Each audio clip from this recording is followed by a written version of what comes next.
segundo era recordar también otro gran artista plástico en el país que fue un referente, que fue Omar Rayo, y que en sus comienzos hizo maderismo, que eran esas caricaturas con madera como tal, y que en el Museo de Roldanillo se pueden encontrar. Y la tercera, se me olvidó, la estaba anotando cuando me dijeron que si era con C, con K, entonces ahí con la duda. Bueno, estas charlas producen pérdida de memoria, en primer lugar. Y en segundo lugar, no me acuerdo. Y yo tengo unas pastillas buenísimas para la memoria, pero se me olvidaron cómo se llamaba. Y ese es el gran problema. Como las de Kino, Memorex. Ah, yo creí que Goa se había ido a la tienda por el agua. ¿Qué fue? ¿Cómo? Creí que Goa se había ido hasta la tienda por el agua. No, aquí estoy, pero es que, no, ya pongo la cámara porque se me desconfiguró, pero me veo más lindo en la caricatura, la verdad. Por aquí. Me veo muy feo, vida real. Carrie nos dejaba una pregunta puntual. Este era el tercer apunte, ya me acordé que había una pregunta de Carrie. Bueno, él nos pregunta que si creemos que el estilo de Ares, el caricaturista cubano, está influenciado por Botero. Tiene estas figuras tan grandes. Yo creo que más. Yo creo que hay que preguntárselo a él. Sí. Y para eso tenemos que viajar a La Habana. A Cuba, tenemos que ir Ya tenemos la excusa para ir a Cuba. Nueva ruta en el Club. Aunque él está en San Antonio de los Baños, ¿no? Okay, cierto. Bueno, pero es ahí cerquita de La Habana. Sí. Cerquita. Anotémoslo entonces en el tour para ir a preguntar directamente al taller. Pero, digamos, a primera impresión, yo creería que la caricatura de Ares es una caricatura muy influenciada por la caricatura rusa. Sí, tienen, los cubanos en general tienen una influencia rusa muy, muy marcada. Yo muchas veces confundo las caricaturas de los cubanos, porque estoy convencido que es algún ruso y resulta que es algún cubano. Tienen una influencia muy de los rusos. Ahí va ese apunte. Y en general siento que la caricatura también, cuando uno hace caricatura o cuando entra como en este mundo, obviamente uno también se va mucho al arte, ¿cierto? A referencia, o sea, mirar a los grandes pintores y sí. De todas formas, creo que sí. De todas formas, hay una influencia de todos los grandes maestros del arte, por lo que hablábamos ahorita, no solamente en el trazo, sino en la composición, en los enfoques, en la luz y la sombra, en el color. Entonces, finalmente creo que... También las lecturas, ¿no? También son importantes. Exacto. Hay muchas cosas que están ahí y que a veces hasta inconscientemente que toma elementos prestados o les hace ahí como su guiño, pero obviamente hace parte como de una década, un tiempo donde estamos muy informados y donde podemos tener como mucha información al respecto. Y obviamente en el tiempo de nosotros, pues, cuando empezamos a leer los libros, cuando empezaban a llegar estos libros de Argentina, por ejemplo, en el caso del humor gráfico. Por ejemplo, del humor. ¿Fue y la buscó? No. Este es un maravilloso libro pero es que yo no sé cómo es la cámara acá. A la derecha, eso. Es un libro de cuentos, los cuentos resumidos de Fontana Rosa. Este libro es maravilloso porque son las historias, inclusive hay algunas animadas que pueden ver en YouTube de los cuentos de Fontana Rosa, no solamente, obviamente Inodoro Pereira es como está inspirado indudablemente en Martín Fierro, y ese personaje le preguntaban a Fontana Rosa cuando hacía ese cómic que por qué Inodoro y por qué la influencia con Martín Fierro, y decía que porque pintar la pampa es muy fácil, porque es hacer una línea horizontal y ya, o sea, que le ahorraba mucho trabajo. Entonces decía que era más fácil pintar la pampa que llenarse de una cantidad de florituras, aunque él hizo un bonito libro que se llama Los clásicos según Fontana Rosa, donde está la Ilíada, donde están varios cuentos clásicos, pues, griegos, y que él obviamente los caricaturiza, pero las lecturas también influencian mucho, digamos. Yo creo que el Negro Cris, por ejemplo, hay un personaje que es recurrente en casi todas sus obras, que tiene que ver mucho con la dictadura, que es el personaje que está con la gabardina, ¿no? El que está con gafas oscuras y gabardina y tiene una pistola ahí guardada siempre, ¿no? Entonces, yo sí siento que existe de alguna forma una influencia en lo que uno lee. Leer es fundamental para los caricaturistas, o sea, estar informados y leer literatura. La literatura nos enriquece muchísimo. Ese mundo onírico de la literatura, que es tan importante, es un recurso tan clave. La lectura es fundamental. Y leer literatura en general, ¿no? Leer literatura fantasiosa inclusive, ¿no? Alimenta mucho para trabajar. Por ejemplo, los cómics están muy influenciados, digamos, los futuristas, los de la época de los humanoides asociados, están muy influenciados por ¿cómo se llama? Por Isaac Asimov, por el género de la ciencia ficción, claro. Por Wells. Bradbury es como una recopilación de muchas lecturas de Asimov y lecturas de Wells, desde Verne. De Jules Verne, claro.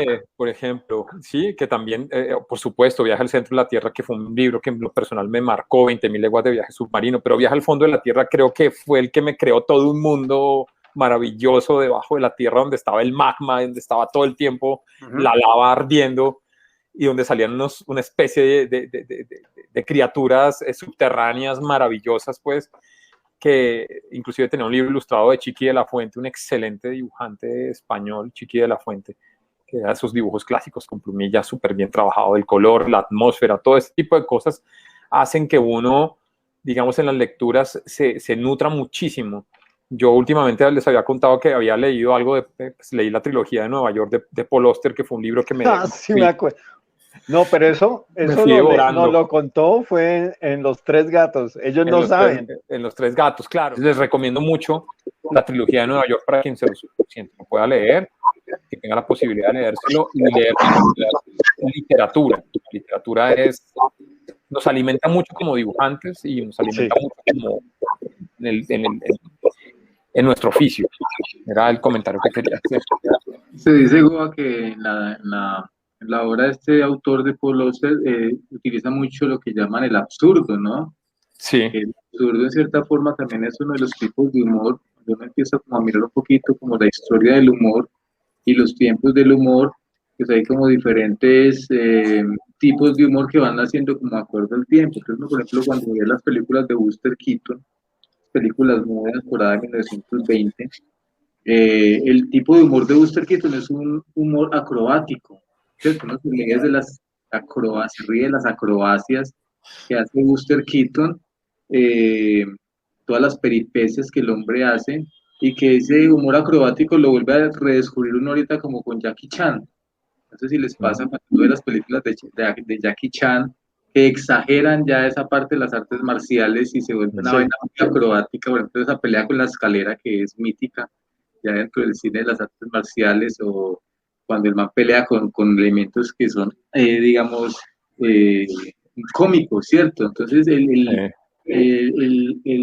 humor acrobático es uno de los estilos de humor. Recordemos un poquito el estilo de humor de Cantinflas, que era un humor un poco más verbal, ¿cierto? O sea, uno se reía de Cantinflas era por su jerga, por las palabras y muy cómo envolvía al otro, cómo lo envolvía con... Exactamente, cómo envolvía la magia para envolver como con los diálogos y con los textos, las frases en cierta forma. Era muy político también, muy político, total, era muy político porque era muy de la entraña del mexicano de a pie, del mexicano que le tocaba complicada la vida, del que le tocaba oficios complejos, oficios, digamos, proscritos, y que de alguna manera era la sociedad aspiracional, ¿no? Que ha sido mucho la cultura latinoamericana, ¿no? Esa idea que nos vendieron de lo aspiracional, de que hay que tener una casa, que hay que tener un carro, que hay que tener una profesión, sembrar un árbol, tener un labrador chocolate, tener una casa. Sacar un libro de humor gráfico. Sacar un libro de humor gráfico. Lo aspiracional se convierte como, digamos, socialmente como en algo que nos digamos, era como esa palabra tan raída de la esperanza, ¿no? Era abrigar la esperanza y que alguien de una extracción popular lograra hacer lo que hacía Cantinflas, ¿no? Como tener esa cantidad de roles que tuvo cuando fue embajador, cuando fue, a mí me gusta mucho una que se llama El Agente 777, me parecía maravillosa esa época y ese humor repentista que tenía Cantinflas, que era, digamos, que era popular por eso, porque conectaba a lo popular, ¿no? Sí. Digamos, hay humor más complejo, humor que tiene, digamos, otro tipo de implicaciones mucho más profundas, mucho más... en Argentina había uno que me gustaba mucho, que era Alejandro Dolina, que se presentaba en el Café Tortoni, si no estoy mal. Sigue, Dolina. ¿No lo seguías, Alejandro? No lo eliminé. Sigue, Dolina, sigue.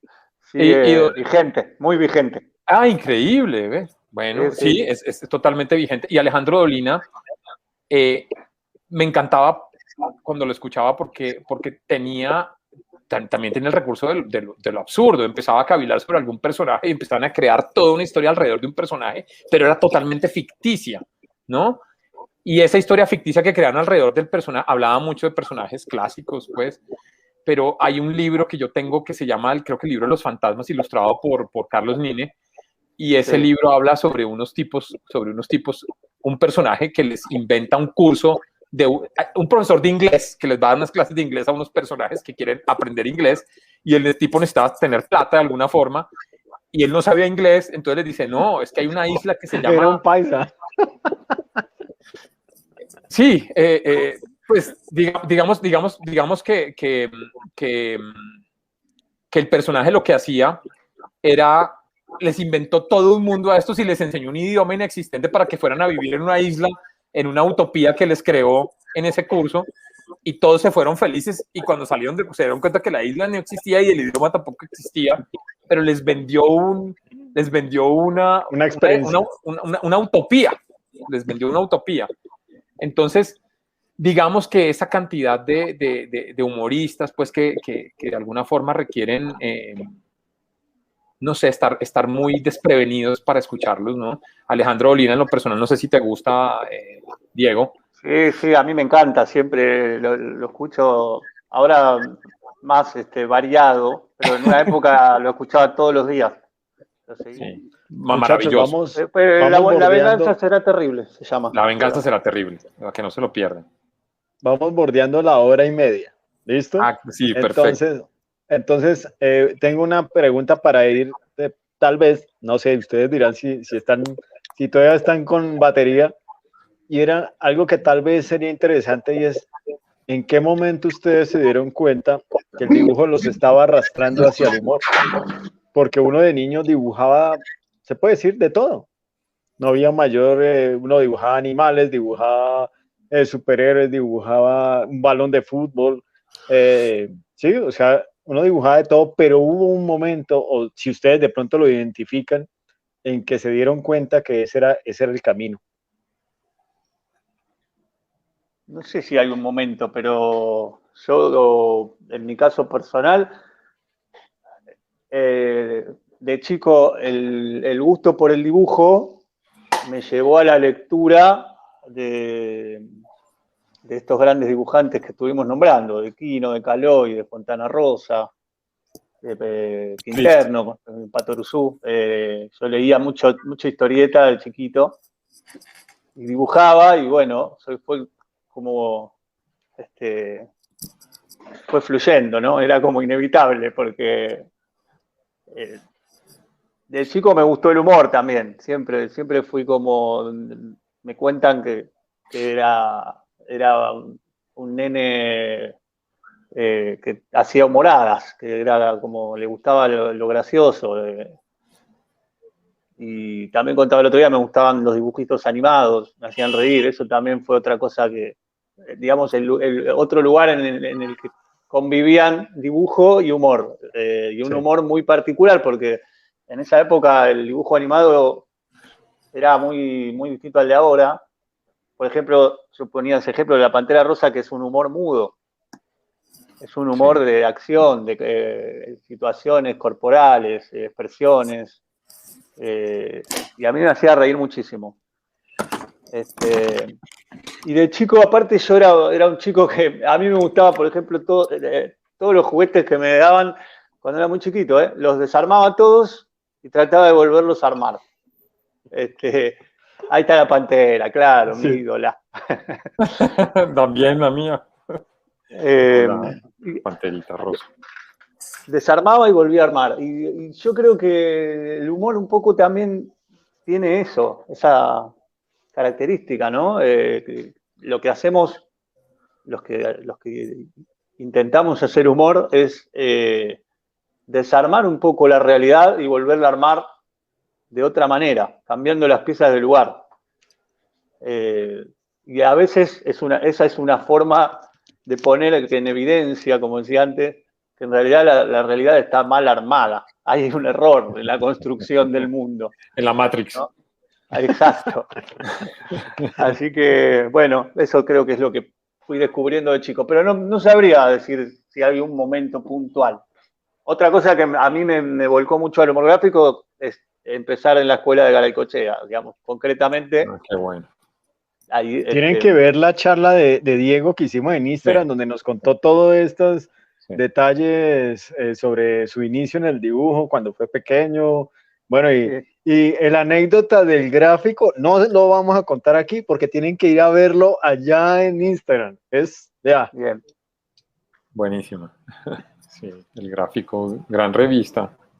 Nelson tiene algún, no sé, en qué momento, porque bueno, usted digamos tiene la ventaja de que ha explorado varios campos desde la historieta, en la ilustración y también esto de los sketch urban y más el tema del cine, todos esos proyectos culturales en los que ha estado participando y que ha sido promotor, pero desde que nos conocemos, póngale, ya son varios añitos, más de 10, siempre ha estado por ahí vinculada el humor, ¿no? Y además, además que Nelson ha sido, además de eso, un cultor de no solamente de la caricatura, sino del cómic. Nosotros hemos tenido acceso, gracias a Nelson hemos tenido acceso a muchos cómics y a muchas cosas gracias a Nelson, que ha sido prácticamente nuestro dealer, verdadero dealer, pero un dealer con muchísima, digamos, o sea, una persona que con nivel, ¿entiendes? O sea, del que uno aprende porque sabe. Además, lo que él hacía, acuérdense lo que pasaba con los libros de antes, que uno iba a la tienda y antiguamente que uno cambiaba las tiras cómicas y uno dejaba una moneda y le daban la del Pato Donald y todo eso. Él más o menos, yo creo que se leía los cómics que vendía y se nutría de eso y sabía qué era lo que estaba vendiendo, ¿no? O sea, que él vendía mercancía ya probada. Ya leída, sí, estaban hasta 2 veces. A mí me vendió un cómic leído 2 veces. Ah, yo pensé que le había vendido un cómic 2 veces y no se había dado cuenta. Venía leído 2 veces. Yo me di cuenta porque ya venía leído. 2 veces ya lo había leído, pero yo tengo una colección de Robert Crumb gracias aquí a este personaje. Gracias a ti. Casi al revés. Gracias a Nelson, que Nelson nos ha ampliado el espectro. Bueno, no, el dibujo, de hecho, pues sí, lo he explorado como desde muchas facetas, pero incluso yo diría que pues la caricatura es como de los inicios en el dibujo, porque digamos que entonces como caricaturas en el colegio, como a los amigos del salón, ¿cierto? Al profe. Al profe, que no faltaba, y también consumía mucho las tiras cómicas. Es decir, en casa, papá tuvo un tiempo que compraba o le regalaban como el País de Cali, recuerdo mucho ese periódico de Cali. Y yo estaba, cuando hice el País, me acuerdo mucho de una hepatitis que me dio, no sé cuántos días, y qué mal recuerdo. Comiendo dulce todo el día, y ahí acostado y coma dulce, y recuerdo mucho que me llevaba El País. Entonces yo veía las caricaturas de Luce, y ahí empezaba a ya como a explorar un poquito el periódico, y tuve un tío político que era muy buen lector del Tiempo, y lo mismo, yo le agradezco mucho a William Cabra, acá lo menciono, a mi tío político William Cabra, que es una tía, porque él me amplió como esos horizontes de la lectura, porque yo soy hijo de campesinos, mis padres pues no tuvieron como una educación digamos larga, y obviamente no había esa cultura lectora. Y este tío que sí llegó a vivir ahí como en la casa con mi tía, y sí, él compraba el periódico todos los días. Él era de Bogotá y tenía esa cultura del periódico, y me pasaba las tiras cómicas, las lecturas dominicales, y ahí yo me enganché mucho con la caricatura y sobre todo pues con la lectura como tal. Y también recuerdo otra tía que trabajaba en casas de familia, que algunas le regalaron unas selecciones del Reader Digest. Exactamente, y eso yo creo que eran espectaculares esas revistas. Además que tenían una sección que se llamaba El humor remedio infalible, creo que sí. Y tenía caricaturas de varios artistas de varias partes del mundo. Entonces tuve un acercamiento de muy chico, estoy hablando que tenía unos 8, 9 años, que empecé a leer mucha caricatura, y obviamente cuando empiezo como a intentar dibujar, hago eso, como hacer un poco de caricatura. Incluso fui como caricaturista a un periódico aquí local en la ciudad, pero no me gustó mucho el asunto. Pues admiro mucho los que hacen la caricatura social y política, porque es un trabajo muy complejo, muy duro, de estar ahí encima como de la noticia, y de estar ahí como atento a lo que pasa y con los 5 sentidos a toda hora. Me pareció un trabajo muy estresante, y estuve un tiempo ahí, incluso lo hacía con un amigo llamado Fernando Espinal, donde también él me ayudaba como con los textos. Saludos a Fernando. Saludos a Fernando Espinal también, que a Fernando le agradezco mucho también como esa parte del humor. O sea, aprendí mucho de Fernando porque también tenía esa cosa del humor,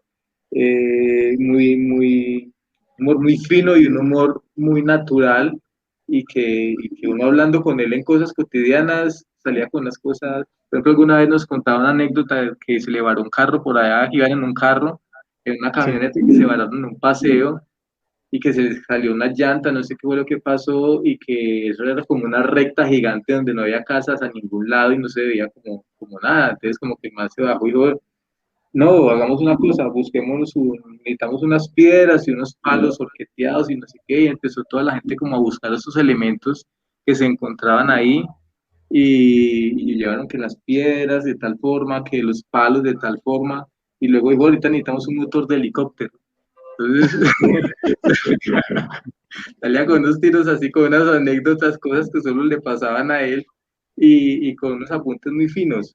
Entonces, mis inicios, digamos que fueron ahí un poco como en la caricatura, y obviamente pues como con esa parte de humor también con Fernando, ahí como ya terminando ahí los 18, 19 años que lo conozco a él, y a leer mucho. Me prestaba también como cosas de Letiers, bueno, empecé como a inscribirme en cositas del humor, y me gusta mucho, disfruto mucho. Además muchos arquitectos en tu familia, ¿no? También, mucha vena artística, creativa, pues mucha vena, sí, mucho el arte ahí, porque para mí la arquitectura es también un arte increíble. Y muchos arquitectos en tu entorno, ¿no? También. Un hermano arquitecto y una hermana que también estudió arquitectura. Hermana.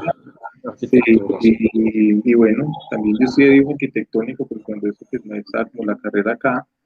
Pero sí me salí mucho de lo técnico, digamos que me cansó un poco como tanta línea recta y tanto escalímetro y tanta regla, muy cuadriculado, y la caricatura siempre fue como un escape para mí, y lo sigo haciendo. O sea, siempre recurro o vuelvo como a la caricatura cuando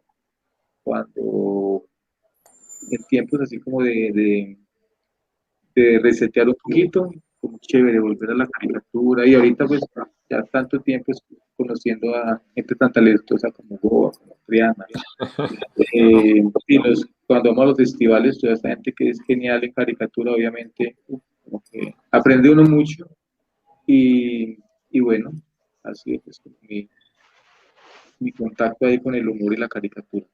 Si quieren escuchar más de esas historias de Nelson, de sus estudios, de todas esas experiencias, de los proyectos, también los invitamos a que vayan al Instagram. Y hicimos una charla hace ya como 15 días largos, casi 20, donde nos contó todas esas peripecias que vivieron en los proyectos de Cineclub Borges, con Fernando y todo ese grupo de muchachos que en su momento fueron como unos pioneros en toda esa movida cultural. Entonces, para que lo tengan en cuenta. Vamos claro.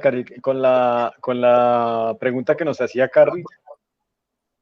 Dice, ¿cuáles son los espacios fundamentales para la socialización del humor gráfico en sus respectivos países? ¿Son suficientes esos espacios? Entonces, Diego. Comenzamos con Diego. Diego, sí. No sé, en Argentina hay un espacio, un medio, un portal, las exposiciones, en que haya mejor contacto digamos, de la población en general con el humor. Bueno, hay varias instancias, digamos. por un lado están los medios masivos, que son los diarios en circulación masiva, que tienen sus páginas de humor, y las revistas, digamos, las revistas que editan los propios diarios, la revista dominical, tienen páginas de humor. Y esos diarios, digamos, hay de alcance local y de alcance nacional, los más grandes, ¿no? Clarín, por ejemplo. Por ejemplo. No lo quería nombrar. Perdón por el lapsus. Bueno, esos, digamos, es una de las instancias que son los medios de mayor alcance y son los medios tradicionales, ¿no? En papel. Por supuesto que todos esos diarios tienen su versión digital, hace ya tiempo. Y bueno, en ese circuito, digamos, uno encuentra como a los humoristas de mayor trayectoria o más reconocidos. Y bueno, no son tantos los espacios a ese nivel, ¿no es cierto? No hay claro, tantos. Es difícil, no, es complejo. Y después, en otra instancia, está, bueno, todo lo que son revistas, fanzines, publicaciones, digamos, más subterráneas, que las hay y muchas, pero que circulan más en circuitos más internos, ¿no? Más propios del mundillo de los dibujantes y de los amantes del cómic y demás. Y, digamos, he empezado a aflorar publicaciones virtuales, ¿no es cierto? Revistas online, donde algunos humoristas empiezan nos empezamos a juntar, a nuclear y a publicar. En general es uno o dos que toman la iniciativa y convocan y, bueno, invitan a participar. Eso sucede en Argentina y bueno, conozco algunos casos en otros países también. En Brasil, hay publicaciones de ese tipo. Pero también está vinculado con Supapo, ¿no? Diego, claro, está vinculado con Supapo. Sí, Supapo, por ejemplo, es muy interesante ese proyecto. Sí. Pero también, digamos, circula, está buenísimo, ¿no? No, por supuesto, no voy a negar la gran importancia y trascendencia que adquirió esa revista. Pero digo, creo que también circula dentro de un universo acotado de gente que está vinculada al tema, ¿no? Digamos, no son revistas masivas. Pero sí, por supuesto, eso también. Y después, bueno, como otra dimensión del asunto sería, como ustedes decían, digamos, lo que son las exposiciones, las ferias, en donde circula también material, mucho material autoeditado, diría yo mucho más de historieta, de cómic, que de humor gráfico. Sí. El humor gráfico en ese sentido, yo creo que tiene relativamente pocas opciones.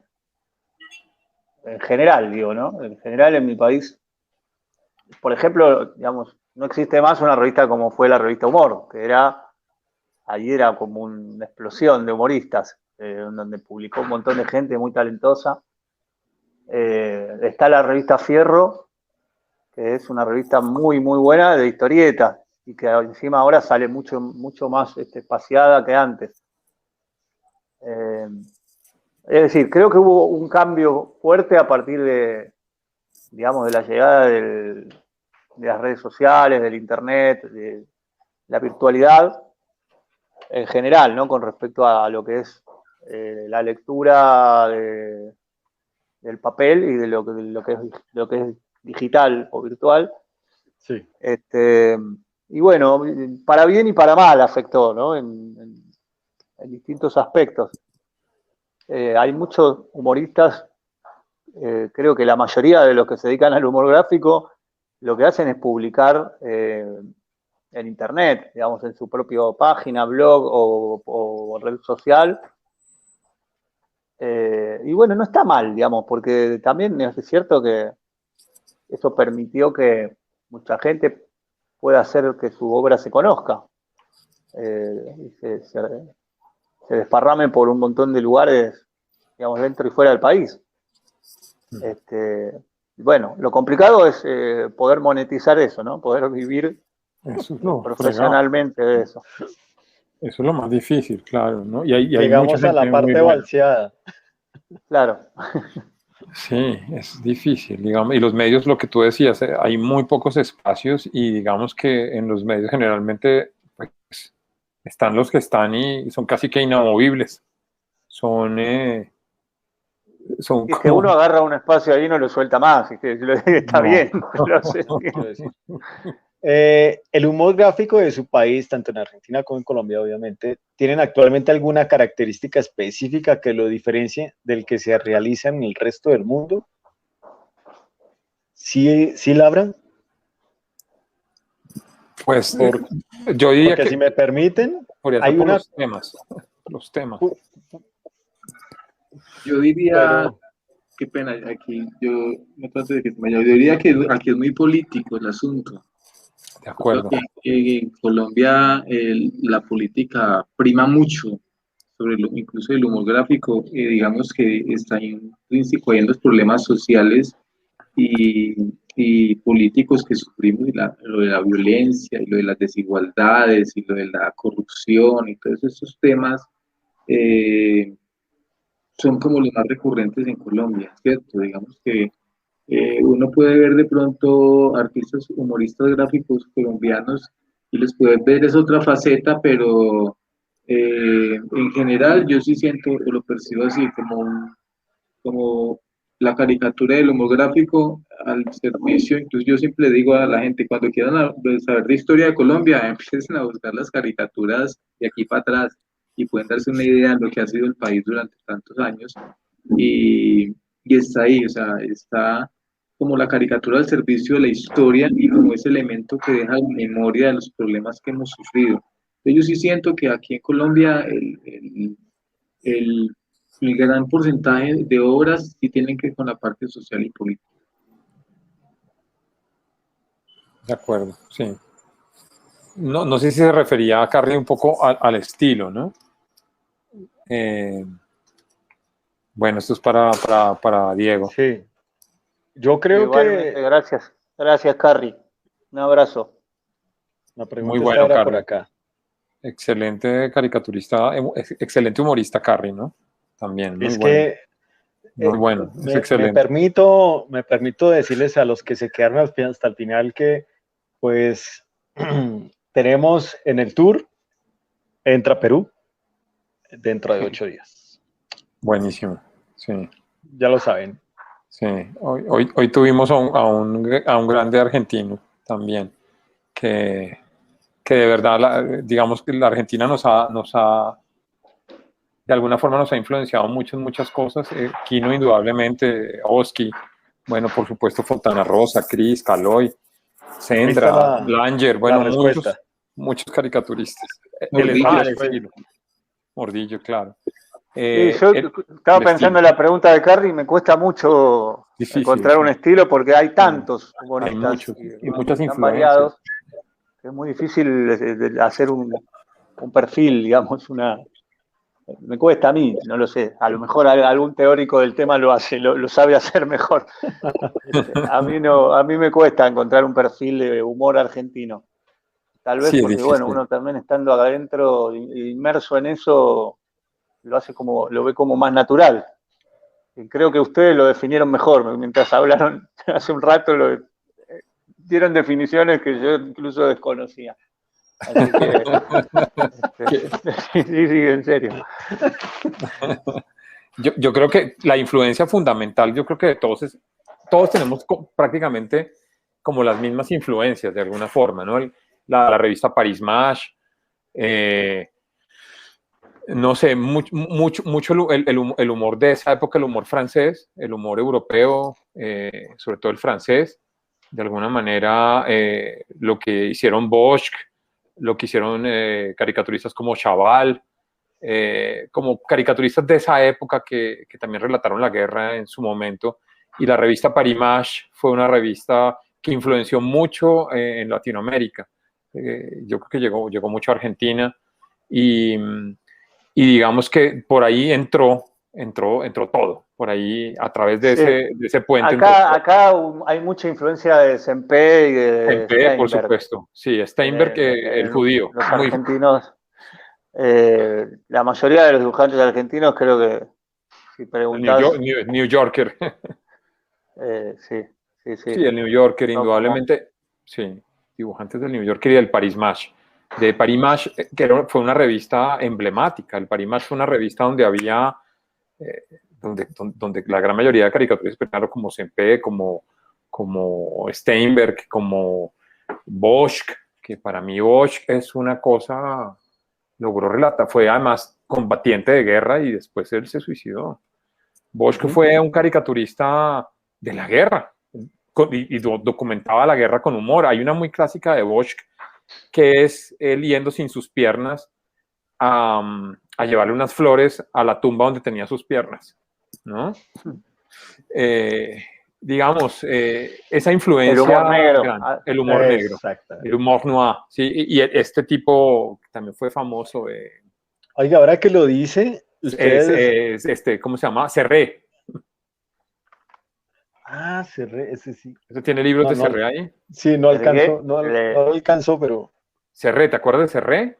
Sí, el del carro, el de Le Voiture, el de los niños, y tiene un libro que se llama Humor Noir, que es muy famoso también, ¿no?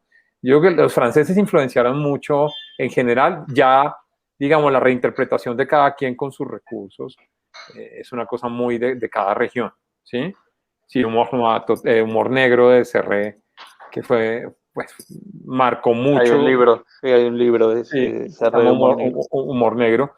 Y imagínate, humor negro cuando todo el humor de Serré era totalmente negro. Sí. Entonces, sí, eso sí es como elevarlo a la N potencia. Yo creo que sí nos influenciaron mucho los franceses, sobre todo. Los franceses fueron una influencia no solamente en lo gráfico y indudablemente, digamos, el estilo franco-belga, y los tebeos españoles, ¿no? Mortadelo y Filemón, Zipizape, bueno, como muchos de esos dibujitos, digamos, en la parte del dibujo influenció mucho, pero digamos en la parte del humor y cómo se planteaban las ideas, ese humor conceptual tan lindo que hacían los franceses en esa época, pues creo que sí nos influenció mucho. Ya depende de la reinterpretación según los recursos de cada quien. Yo creo que... Nelson, ¿algo para apuntar? No, pues digamos que a mí sí me influenció mucho como el humor argentino, ¿cierto? Los caricaturistas argentinos, Quino, Calori, tengo una coleccioncita, alguna vez que sale como enciclopedia de humor argentino. Que fue muy... ¿Cuándo sale a la venta, perdón? ¿Ya cómo están? ¿Ya cómo nos va? De los demás por ahí que salió. ¿A cómo para los amigos? Sí, como estos grandes humoristas gráficos argentinos, para mí creo que sí es una gran influencia, a Calori sobre todo, me gusta mucho. Y Clemente de Calori. Exactamente.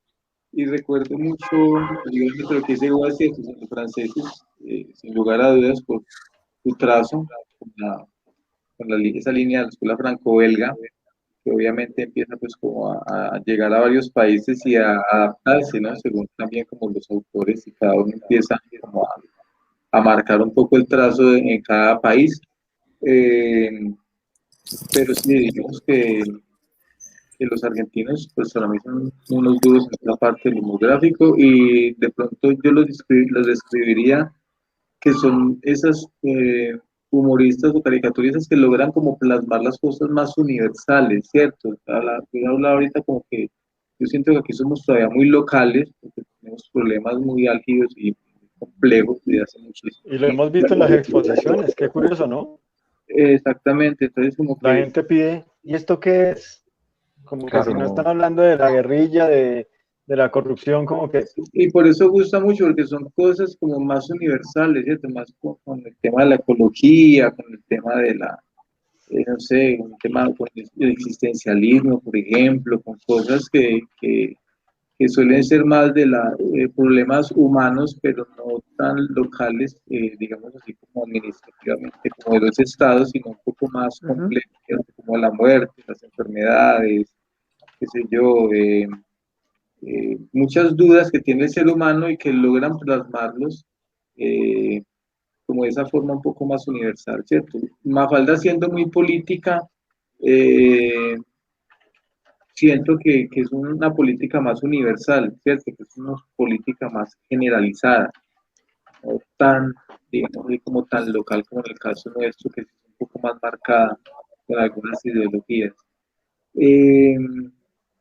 Y siento también que logran hacer un poco como esa parte local también, pero sí siendo un poco más universal en general. Cuando uno lee a Mafalda y sabe que está ahí ubicada en alguna calle de algunas ciudades de Argentina, pero uno puede identificar también esa calle en alguna ciudad muy latinoamericana.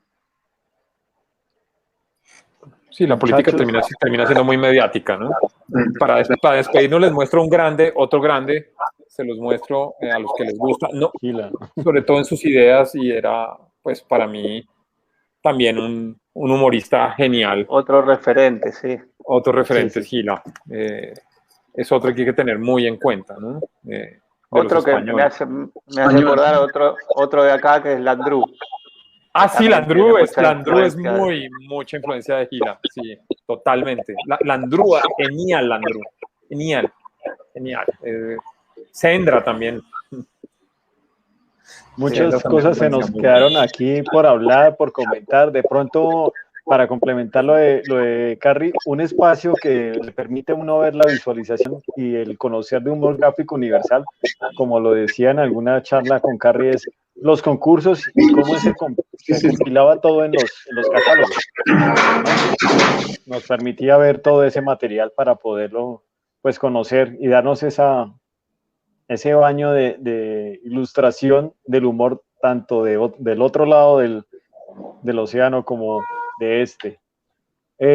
Yo creo que ya 2 horas, en alguito debemos medio haber aclarado algunos temas y haber tratado muchos otros que de pronto normalmente en nuestra cotidianidad no los manejamos tanto, y que algunos de los que se conectaron pues querían escuchar de parte de ustedes cómo entendían el humor, cómo habían iniciado en el humor como tal.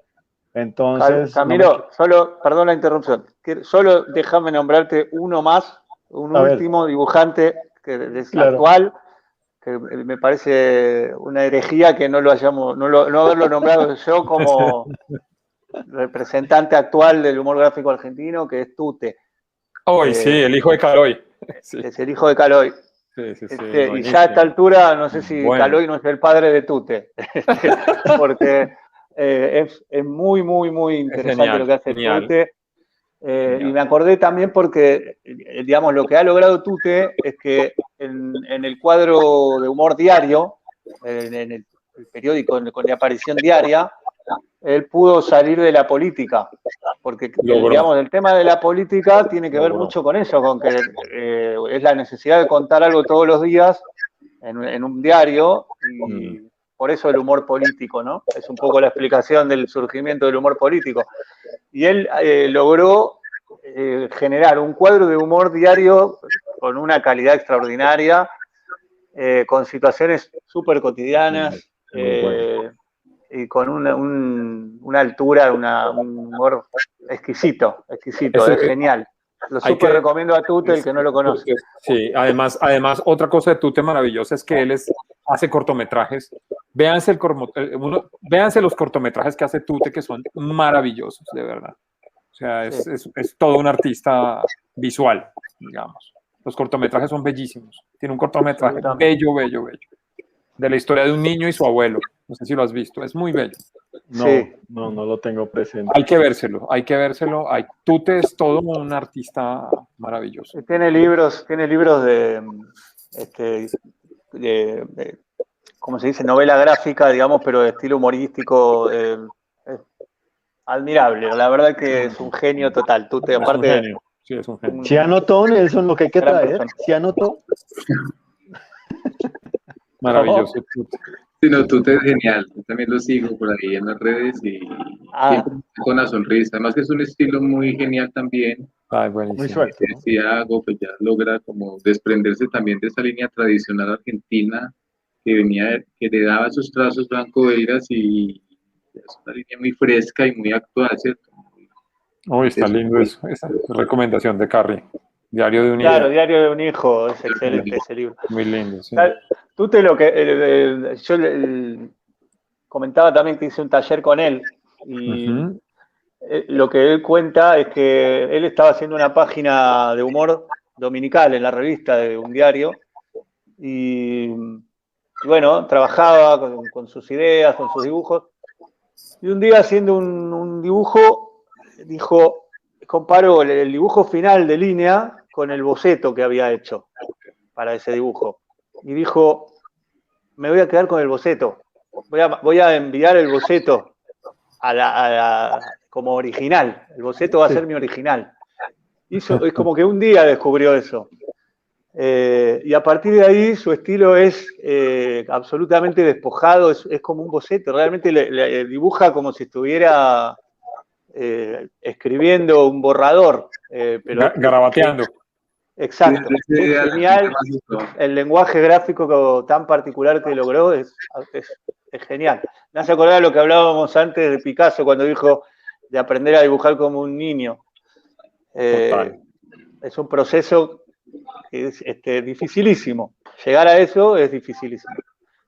Claro. Creo que hay una frase, pero no sé si es de Dalí y se aplicaría a la caricatura fisonómica, y es que antes de comenzar a desfigurar, a estirar, a cambiar las figuras, a hacer esa descomposición de la misma, él decía, si no estoy mal, que aprendiera primero a dibujarla tal cual como era, para que tuviera precisamente las bases y ya después, porque uno en su impulsividad y de pronto en su inmadurez gráfica lo que quiere es, estiraré hasta aquí y voy a hacer los poses más, pero le falta la contundencia de haber aprendido lo básico.